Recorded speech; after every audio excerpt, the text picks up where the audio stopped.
Assalamu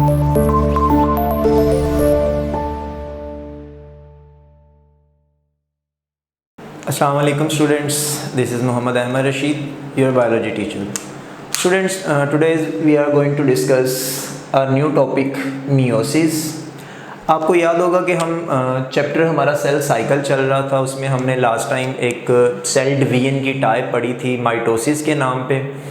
वो भी आपको बताया था कि जी एक सेल डिवाइड हो के दो सेल्स में कन्वर्ट हो जाता है, सेल डिवाइड होता है। इस सेल की डिवीजन को हमने माइटोसिस का नाम दिया था। आज उसी तरह से एक और टाइप है सेल की डिवीजन की जिसको हम मियोसिस बोलते हैं। ठीक है, हम देखेंगे कि माइटोसिस और मियोसिस में क्या डिफरेंस है। दोनों ही सेल डिवीजन की टाइप्स हैं, लेकिन क्या डिफरेंस आता है। एक्चुअल में हमारे पास जो मियोसिस है इसमें क्या होगा, ये भी सेल डिवीजन की एक टाइप है, लेकिन इसमें क्या होता है कि एक डिप्लॉइड पेरेंट सेल जो है वो डिवाइड होके नए 4 हैप्लॉइड डॉटर सेल्स बना देता है। कुछ नई टर्म्स आई है ना यहाँ पे, डिप्लॉइड और हैप्लॉइड। हमने जब माइटोसिस पढ़ा था तो उसमें तो हमने इस तरह की इतनी ज़्यादा चीज़ें डिस्कस नहीं की थी। तो देखें, वहाँ पे हमने देखा था कि एक सेल डिवाइड होके 2 में कन्वर्ट हो रहा है और जो 2 नए सेल्स बन रहे हैं ना वो 100% आइडेंटिकल है, सेम सेल्स हैं।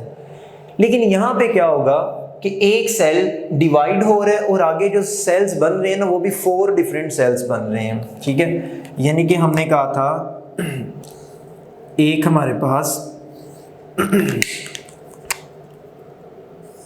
एक पेरेंट सेल है, वो डिवाइड होके आगे 4 डिफरेंट सेल्स बना रहा है, 4 डिफरेंट सेल्स बना रहा है हमारे पास।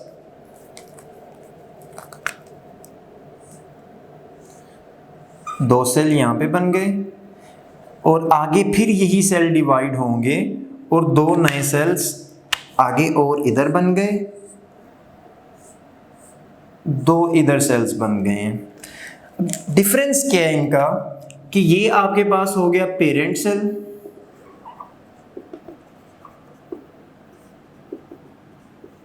और ये आपके पास ये 4 सेल्स जो यहाँ पे बन रहे हैं ये सारे के सारे आपके पास आ गए जी डॉटर सेल्स।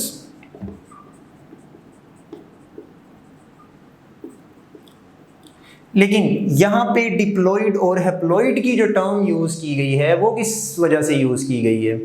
एक्चुअल में हमारे पास पेरेंट सेल जो है ये एक डिप्लॉइड सेल होगा। डिप्लॉइड का मतलब कि यहाँ पे जो नंबर ऑफ क्रोमोसोम्स होंगे वो डबल होते हैं। सपोज अगर हम ह्यूमन सेल की बात करते हैं तो हम बोलते हैं कि हमारे पास सपोज कर लो यहाँ पे 46 क्रोमोसोम्स होंगे और जब यही क्रोमोसोम्स आगे डिवाइड होके नए सेल्स में जाएंगे तो ये हाफ हो जाएंगे। 23 यहाँ पे आ गए, 23 यहाँ पे आ गए। ठीक है, अब आगे फिर इनकी डिवीजन होगी, 23 यहाँ पे, 23 यहाँ पे, और इस तरह से नंबर ऑफ क्रोमोसोम्स रिड्यूस होके हाफ हो गए हैं। तो जहां पर आपके पास 46 क्रोमोसोम मौजूद हैं उनको हमने नाम दे दिया कि ये हमारे पास डिप्लॉइड है, और जहां पे हाफ हो गई 23 रह गए हैं वो हमारे पास आ गए जी हैप्लॉइड सेल हो गए, हैप्लॉइड नंबर ऑफ क्रोमोसोम्स हो गए। तो डिप्लॉइड मीन डबल, 23 का डबल 46, और हैप्लॉइड का मीन हाफ, 46 का हाफ आपके पास 23 हो गए। तो ये जो मियोसिस की सेल डिवीजन की टाइप है इसमें क्या होता है कि एक सेल डिवाइड हो के आगे 4 सेल्स बना रहा है, 4 डॉटर सेल्स बनाएगा और जो नए सेल्स बनेंगे उनमें क्रोमोसोम्स के जो नंबर होंगे वो हाफ हो जाएंगे, रिड्यूस हो जाएंगे। इसी वजह से हम मियोसिस को रिडक्शन फेज भी बोलते हैं कि क्रोमोसोम्स रिड्यूस होके हाफ हो जाते हैं। लेकिन माइटोसिस में हमने ऐसा नहीं देखा था, हमने कहा था 46 डिवाइड होके आगे जो 2 नए सेल्स बनते हैं उनमें भी 46 और 46 ही जाते हैं, जो सेल्स बनेंगे वो आइडेंटिकल बनते थे। यहाँ पे चेंज आ रहा है, उनमें एक डिप्लॉइड है तो आगे जो 4 हैप्लॉइड सेल्स बन रहे होते हैं इसे हम नाम दे रहे होते हैं मियोसिस का। मियोसिस की भी बिल्कुल वैसे आगे फेजेस आ जाएंगे हमारे पास। मियोसिस की एक्चुअल में 2 फेजेस हैं, एक को हम नाम दे देते हैं मियोसिस 1 और दूसरी टाइप है हमारे पास मियोसिस 2। मियोसिस 1 और मियोसिस 2 ये उसकी फेजेस हैं आगे। हम इनमें देखेंगे नेक्स्ट हमारे पास मियोसिस 1 की आगे कुछ सब फेजेस भी होंगी, हम उनको डिस्कस करते हैं। जैसे हमने वहां पे प्रोफेज, मेटाफेज, एनाफेज और टीलोफेज डिस्कस किए थे ना, ऐसे ही हमने मियोसिस 1 के अंदर भी प्रोफेज, मेटाफेज, एनाफेज और टीलोफेज को करेंगे, और मियोसिस 2 में भी हम सारा सेम वही सब फेजेस डिस्कस करेंगे जैसे हमने माइटोसिस में किया था, बस थोड़ा सा डिफरेंस होगा, हम वो देख लेते हैं। मियोसिस की जो आगे सब फेज आएगी फर्स्ट वाली, वो है सेम लाइक जैसे हमने प्रोफेज पढ़ा था पीछे, वैसे यहाँ पे भी हमारे पास प्रोफेज 1 आ जाएगी। ये मियोसिस 1 है तो उसकी जो फर्स्ट फेज होगी वो प्रोफेज हम 1 उसको बोल देंगे। प्रोफेज 1 में आपको याद होगा वहां पे हमने देखा था जैसे माइटोसिस में कुछ जो वहां पे इवेंट्स हुए थे, प्रोफेज 1 मियोसिस में भी वैसे होंगे। जैसे कि देखिए वहां पे हमने देखा था कि हमारे पास जो न्यूक्लियर इनवेलप थी वो क्या हो गई थी, वो डिसअपीयर हो गई थी। यहां पे भी ऐसे ही होगा। इसके अलावा हमने देखा था कि वहां पर न्यूक्लियोलस जो था वो भी क्या हो गया था, वो भी डिसअपीयर हो गया था। न्यूक्लियर इनवेलप भी डिसअपीयर हो गई थी। ये दो इवेंट्स वहां पे हुए थे। इसके अलावा वहां पे ये हुआ था कि जो आपके पास ये क्रोमेटिन मटेरियल जो होता है ना, वो कंडेंस होके किसमें कन्वर्ट हो जाता था, कंडेंस होके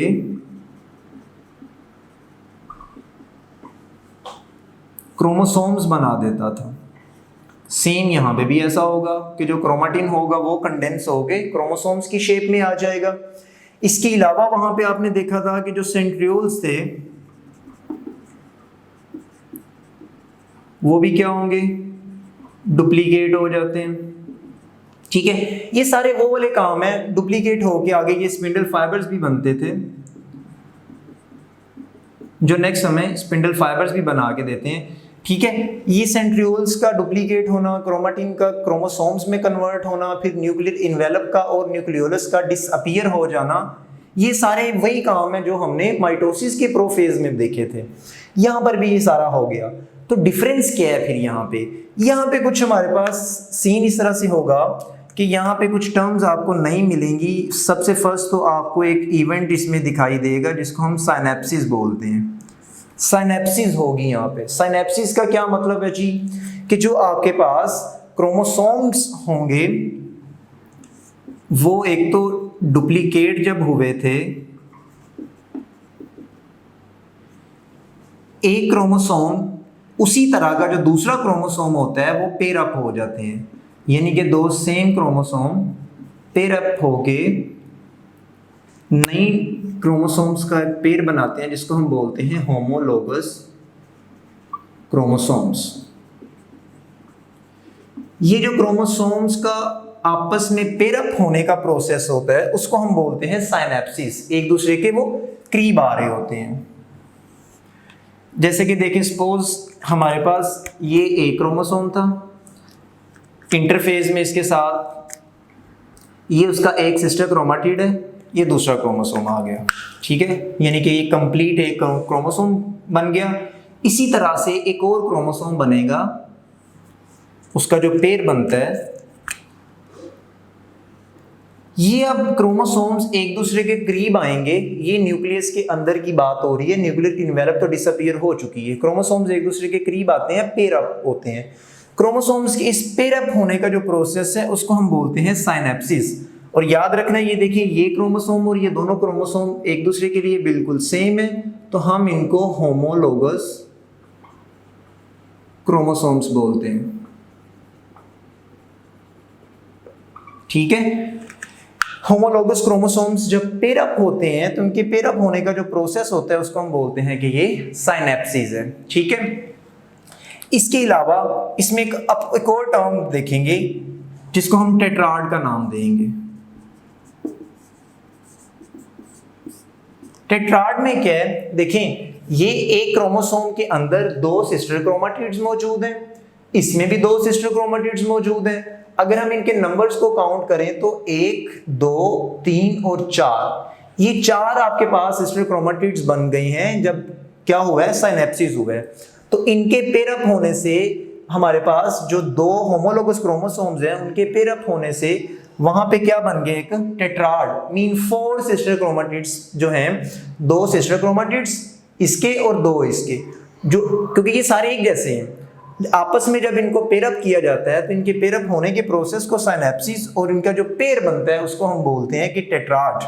हम ये बोल देते हैं कि जो होमोलोगस क्रोमोसोम्स होते हैं ये एक दूसरे के क्लोज आ जाते हैं, साथ मिल जाते हैं।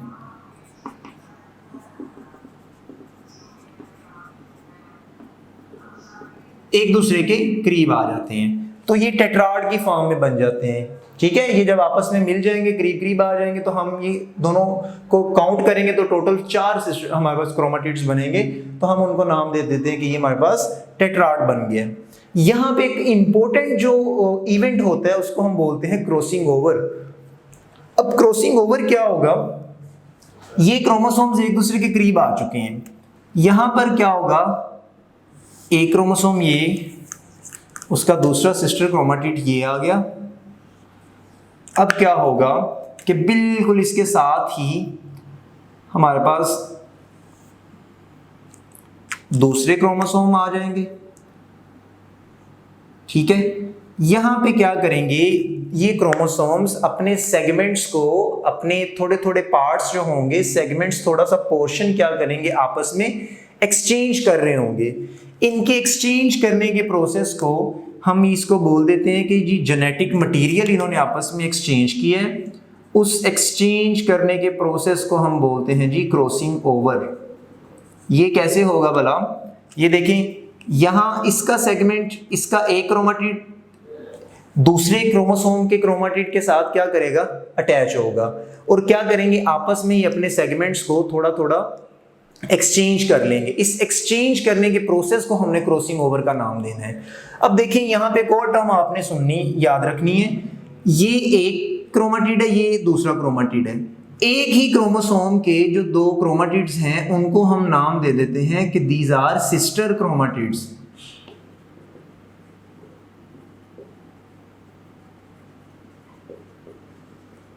ठीक है, एक क्रोमोसोम के जो 2 पेयर बने हुए 2 क्रोमेटिड्स उनको बोलेंगे सिस्टर क्रोमेटिड्स।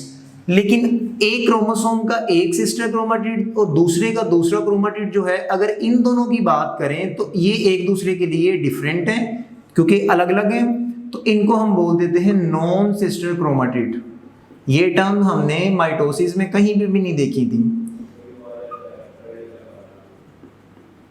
इसका एक मेजर ये इवेंट है कि दोनों होमोलोगस क्रोमोसोम के नॉन सिस्टर क्रोमेटिड्स हैं जो वो अपने जो थोड़ा सा पार्ट होगा सेगमेंट्स को एक्सचेंज करते हैं। इस एक्सचेंज के प्रोसेस को हमने नाम देना है क्रॉसिंग ओवर का। वो किस तरह से होगा, ये एक दूसरे के साथ मिलके, ये थोड़ा सा मैं यहाँ से इसको रिमूव कर देता हूँ और इसको रिमूव कर देता हूँ, कलर हम चेंज कर देते हैं। ये ब्लू का थोड़ा सा पार्ट इसके साथ आके अटैच हो गया, ये ब्लैक जो हमने रिप्रेजेंट किया वो इसके साथ आके अटैच हो गया। अब क्या हुआ है कि यहाँ का थोड़ा सा सेगमेंट इधर ट्रांसफर और उसका सेगमेंट थोड़ा सा इधर ट्रांसफर हो गया है। ये जीन्स के एक्सचेंज किया है इन्होंने।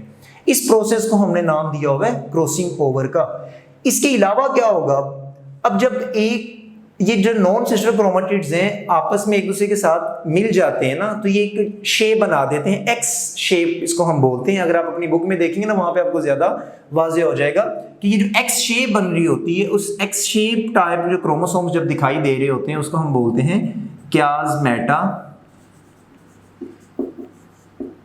ठीक है, एक्स यानी कि क्रॉस एक्स शेप में ये बन जाएंगे कि एक क्रोमोसोम के और दूसरे क्रोमोसोम के जो नॉन सिस्टर क्रोमेटिड्स हैं जो एक दूसरे से डिफरेंट थे तब, अब उनके सेगमेंट्स एक्सचेंज होंगे और इनकी इस एक्सचेंज प्रोसेस को हम फिर नाम दे देते होते हैं क्रॉसिंग ओवर। और वहां पे जो शेप बन रही होती है एक्स शेप, उसको हम नाम दे देते हैं कि ये क्लाज़्मेटा है। ठीक है, ये कुछ टर्म्स थी जो प्रोफेज 1 के अंदर आपने डिस्कस किए हैं, बहुत इंपॉर्टेंट ये क्रॉसिंग ओवर वाला प्रोसेस है। और मियोसिस 1 के अंदर प्रोफेज में सबसे ज्यादा टाइम लग रहा होता है। अब ये यहाँ पे क्रॉसिंग ओवर का क्या फायदा होगा ये हम आगे भी देखेंगे। इसमें क्या हो गया, जो जेनेटिक वेरिएशंस आती हैं पेरेंट्स से, उनके जो ऑफस्प्रिंग होते हैं वो थोड़े से जो डिफरेंट हो जाते हैं, चेंज आता है हमें हमारे पेरेंट्स के, वो एक्चुअल में इस क्रॉसिंग ओवर की वजह से होता है। जेनेटिक वेरिएशन का वर्ड याद रखना है आपने, ठीक है। तो ये तो हमारे पास प्रोफेज 1 हमने डिस्कस किया है। अब हम इसके बाकी फेजेस भी डिस्कस कर लेते हैं, जो कि हमारे पास आगे मेटाफेज, एनाफेज और टीलोफेज 1 होगा, ठीक है। नेक्स्ट हमारे पास जो इसकी फेज आ जाती है जी मियोसिस 1 की, वो हमारे पास है मेटाफेज 1। मेटाफेज 1 सेम वही काम जो आप पीछे देख के आए, हमने माइटोसिस में जो पढ़ा था इसमें भी मोस्टली वही काम होंगे। मेटाफेज 1 में क्या होगा, सेम क्रोमोसोम्स जो होंगे, होमोलोगस क्रोमोसोम का वर्ड हम यूज करते हैं यहाँ पे, होमोलोगस क्रोमोसोम्स।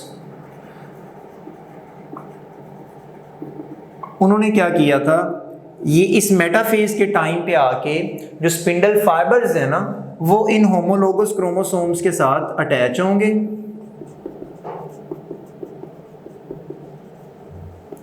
और इनको क्या करेंगे, एक इक्वेटर पे यानी कि इक्वल साइड पे इनको वहां पे ला के सेट कर देते हैं। दरमियान में एक इनकी प्लेट बन जाती है जिसको हमने मेटाफेज प्लेट का नाम दिया था। इन होमोलोगस क्रोमोसोम्स को वहां पे क्या किया जाएगा, इक्वेटर पे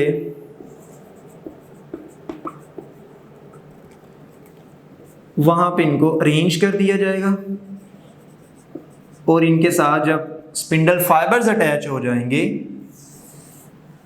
तो फिर हमारे पास ये, हमने सपोज करते हैं जी, ये हमारे पास क्रोमोसोम्स आ रहे हैं जी, होमोलोगस क्रोमोसोम पेयर अप हुए हैं, ये याद रखना है, तभी हम उनको होमोलोगस क्रोमोसोम का नाम दे रहे हैं। ये सारे इस तरह से पेयर अप हुए होंगे, नीचे भी इस तरह से आप बना लें, क्योंकि इस तरह के 23 आपके पास पेयर्स बने हुए होंगे, 23 पेयर ऑफ होमोलोगस क्रोमोसोम। ये सारे के सारे इस तरह से अरेंज हुए होंगे। सेंटर में एक बिल्कुल एक प्लेट बना दी होगी इन्होंने, जिसको हम नाम दे देते हैं कि ये हमारे पास मेटाफेज प्लेट है जी। ये हुआ कैसे, आपके पास यहाँ पे जो सेंट्रियोल थे वहां से स्पिंडल फाइबर्स आके यहाँ पे अटैच होंगे, इधर अटैच होंगे, इधर अटैच होंगे। ऐसे ही क्या होगा दूसरी तरफ से भी, ये इस तरह से एक सेंटर में एक प्लेट लाइक स्ट्रक्चर जो बन जाता है, ये मेटाफेज प्लेट बनी है। ये हमारे पास किस में काम हुआ है जी, मेटाफेज 1 के अंदर सारी ये अरेंजमेंट मेटाफेज में हो जाती है। नेक्स्ट क्या आता है हमारे पास, एनाफेज आ जाएगी।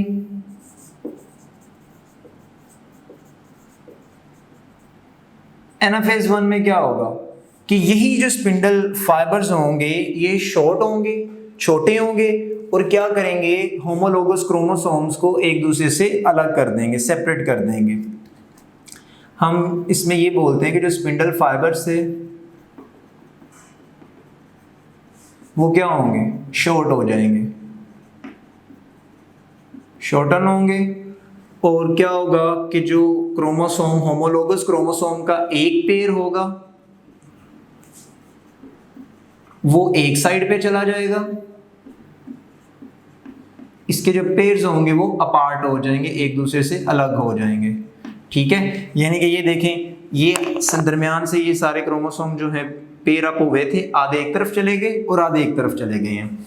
तो इनमें क्या होगा कि 2 इक्वल्स में डिवाइड कर दिया गया क्रोमोसोम्स को, ठीक है। ये काम हो रहा होता है एनाफेज के अंदर। एनाफेज में क्या हुआ, क्रोमोसोम्स जो थे, होमोलोगस क्रोमोसोम्स का वर्ड हम यूज कर रहे हैं, वो उनको हाफ ऑफ कर दिया गया, आधे क्रोमोसोम एक तरफ चले गए, आधे एक तरफ चले गए। सपोज अगर हम बात करेंगे कि 23 पेयर्स ऑफ होमोलोगस क्रोमोसोम्स थे, तो उसमें क्या होगा कि पेयर का एक पार्ट उसका एक तरफ चला गया, दूसरा दूसरी तरफ चला गया।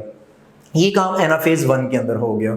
अब उसके बाद हमारे पास लास्ट में आ जाती है इसकी जी टीलोफेज।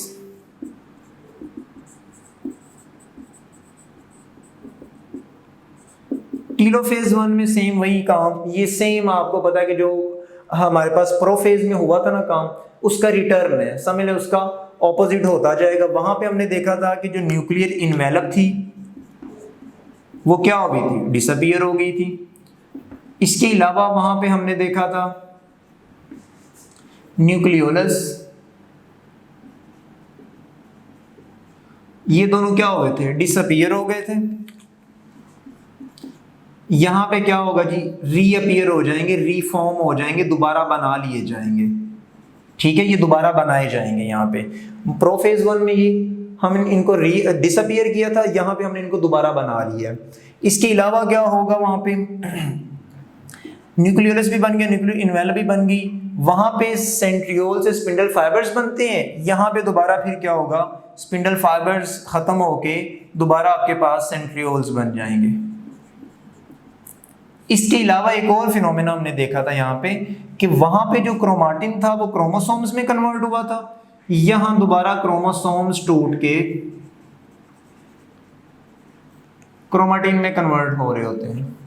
यानी कि सेम उसका ऑपोजिट कर दो जो हमने प्रोफेज 1 में करवाया था, टेलोफेज 1 में उसका सारा काम उसका उलट कर दो। ये सारे काम होने के बाद क्या होता था, साइटोकाइनेसिस होती है, साइटोप्लाज्म डिवाइड होता है, आधा साइटोप्लाज्म एक तरफ दूसरा दूसरी तरफ, और सेल सेंटर से क्या होता था, डिवाइड होके दो नए सेल्स बना देता था। यहां तक मियोसिस में क्या हुआ, एक सेल डिवाइड होके दो में कन्वर्ट अभी हुआ है उसके, और क्रोमोसोम्स जो थे वो क्या हो गए, हाफ हो गए, रिड्यूस हो गए हैं। ये हमारे पास मियोसिस 1 के अंदर सारे हमने देख लिए इवेंट्स हो गए, क्रोमोसोम्स डिवाइड हो चुके हैं, दो सेल्स बन गए हैं। लेकिन हमने इसकी डेफिनेशन में क्या बोला था, 4 सेल्स बनेंगे और सभी में हमारे पास जो क्रोमोसोम्स होंगे वो रिड्यूस होके हाफ हुए होंगे, हैप्लॉइड बन जाएंगे।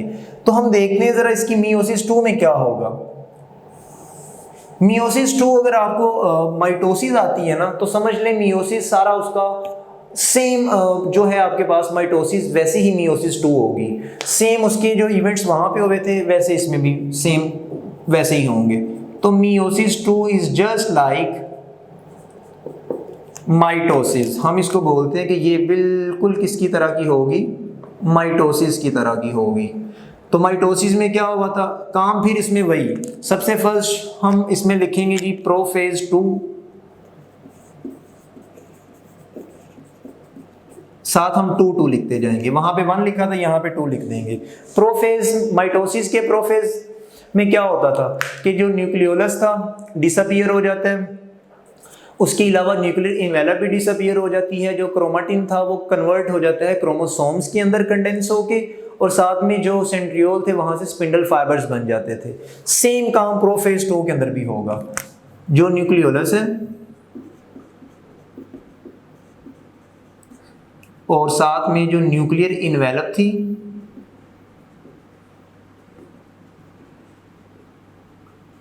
ये दोनों क्या हो गए, डिसअपीयर हो गए। और इसके साथ क्या होगा कि जो आपके पास क्रोमाटिन था वो किस में कन्वर्ट हो जाता है, क्रोमोसोम्स के अंदर,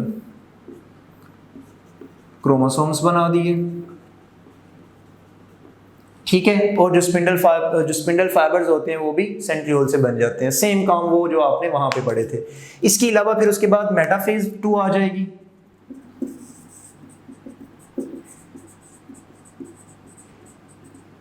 मेटाफेज 2 में जो काम आपने माइटोसिस के मेटाफेज में पढ़ा था, यहाँ पे भी क्या होगा, सेम ऐसे ही होगा कि जो क्रोमोसोम्स होंगे उनके साथ स्पिंडल फाइबर्स अटैच होंगे और उनको उठा के एक इक्वेटर पे लेके आ जाएंगे और एक मेटाफेज प्लेट लाइक स्ट्रक्चर बना देंगे। यहाँ पे भी सेम होगा।